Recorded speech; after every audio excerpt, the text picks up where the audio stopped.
Back to Deepak's class. இன்றைக்கி என்ன நம்ம பார்க்க போகிறோம்னு பார்த்தீங்கன்னா பைத்தான் கமெண்ட்ஸ். ஸோ பைத்தானில் எப்படி பாஸ்க்காக கமெண்ட்ஸ் கொடுக்குறதுன்னு பற்றி தான் இந்த பர்டிகுலர் வீடியோவில் நம்ம பார்க்க போகிறோம்.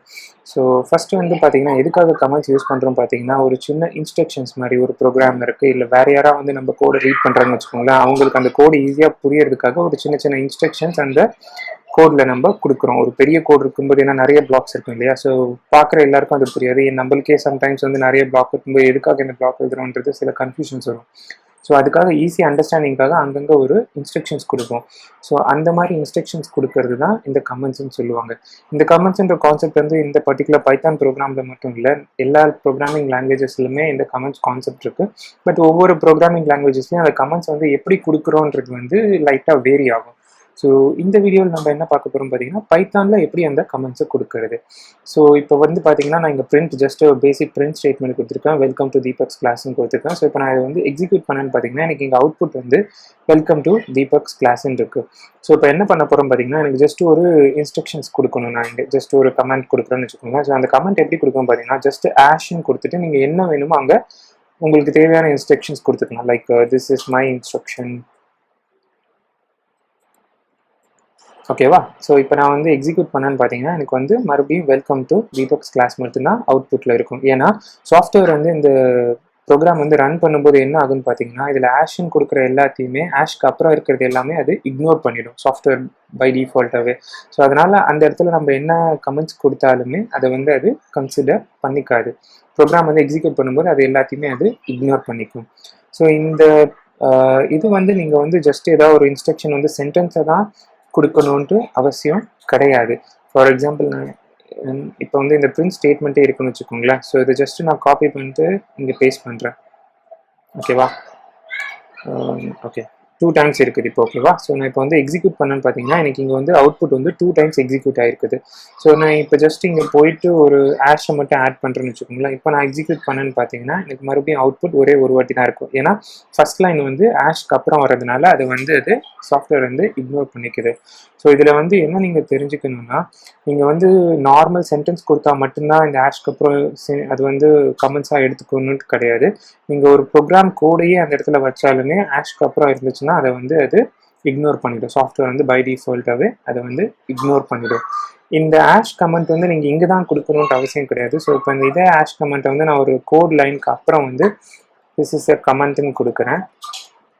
ஸோ இதுவும் அது வந்து கமெண்ட்டாக தான் எடுத்துக்கும். ஸோ ஆஷ்க்கு அப்புறம் என்ன இருக்குதோ அது எல்லாமே வந்து அந்த பர்டிகுலர் லைனில் வந்து அது வந்து கமெண்ட்டாக கன்சிடர் பண்ணிக்கும், ஓகேவா. இக்னோர் பண்ணிவிடும் பேசிக்காக சாஃப்ட்வேர் எக்ஸிக்யூட் பண்ணும்போது. ஸோ இந்த இது பர்டிகுலராக நான் எதுக்காக இது சொன்னேன்னு பார்த்தீங்கன்னா, சம்டைம்ஸ் என்ன ஆகுன்னு பார்த்தீங்கன்னா, நீங்கள் வந்து ஒரு 10 லைன் கோடு எழுதுறீங்கன்னு வச்சுக்கோங்களேன். ஸோ சம்டைம்ஸ் உங்களுக்கு எரர் வருதுன்னு வச்சுக்கோங்க.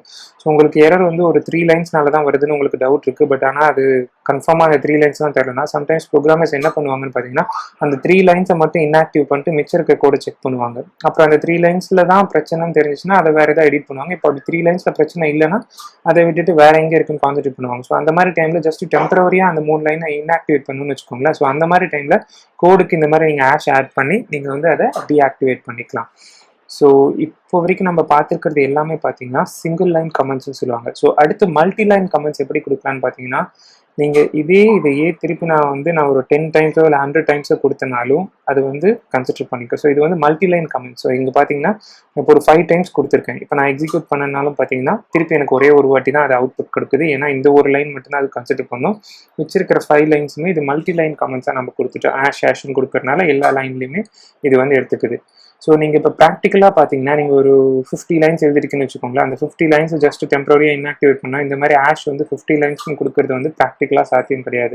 ஸோ அதனால் என்ன பண்ணலான்னா, நீங்கள் இந்த ஆஷ் இப்போ நான் எடுத்துடுறேன்னு வச்சுக்கோங்க. ஸோ இப்போ எல்லா லைன்லையும் நான் ஆஷ் எடுத்துட்டேன்.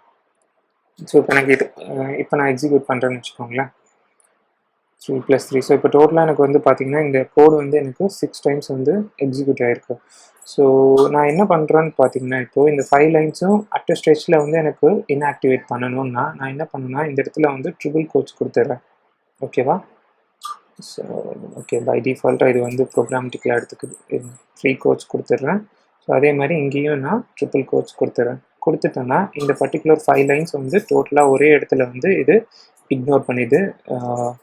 ஸோ இந்த மாதிரி நான் வந்து மல்டி லைன் கமெண்ட்ஸ் கொடுக்கலாம். ஸோ பேசிக்கலாக என்ன ஆகுதுன்னு பார்த்தீங்கன்னா, நான் எப்பயுமே டபுள் கோட்ஸ்குள்ளார கொடுக்குறது எல்லாமே வந்து பைத்தான் பை டிஃபால்ட்டாக இது வந்து ஸ்ட்ரிங்காக தான் கன்சிடர் பண்ணிக்கும். ஸோ அதே மாதிரி பைத்தான் ப்ரோக்ராம் பேஸ் பார்த்தீங்கன்னா இங்கே வந்து இந்த 5 லைன்ஸுமே பைத்தான் வந்து இப்போ வந்து ஸ்ட்ரிங்காக தான் கன்சிடர் பண்ணிக்குது. பட் என்ன ஒரு சின்ன டிஃப்ரென்ஸ்னு பார்த்தீங்கன்னா இந்த ஸ்ட்ரிங் வந்து எந்த ஒரு வேரியபிளுக்கும் நான் அசைன் பண்ணலை. ஒரு வேரியபிள் நேம்க்கு வந்து அதை அசைன் பண்ணாதான் அது வந்து ஒரு மெமரியில் போய் உட்காரும், அது எதாவது ஆகும்.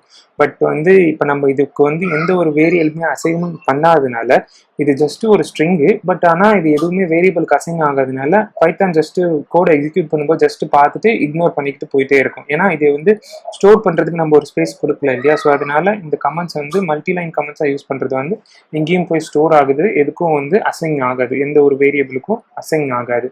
ஸோ இப்போ நான் வந்து எக்ஸிக்யூட் பண்ணுறேன் பாருங்கள். ஸோ அந்த 5 லைன்ஸும் போயிட்டு எனக்கு வெறும் சிங்கிள் லைன் அவுட்புட்டாக இருக்குது. ஸோ ஐ ஹோப் இந்த வீடியோ வந்து உங்களுக்கு ஹெல்ப்ஃபுல்லாக இருக்கும்னு நம்புகிறேன். லைக் பண்ணுங்கள், ஷேர் பண்ணுங்கள், கமெண்ட் பண்ணுங்கள், நம்ம சேனலுக்கு சப்ஸ்கிரைப் பண்ணுங்கள். Thank you so much. See you in my next video. Bye.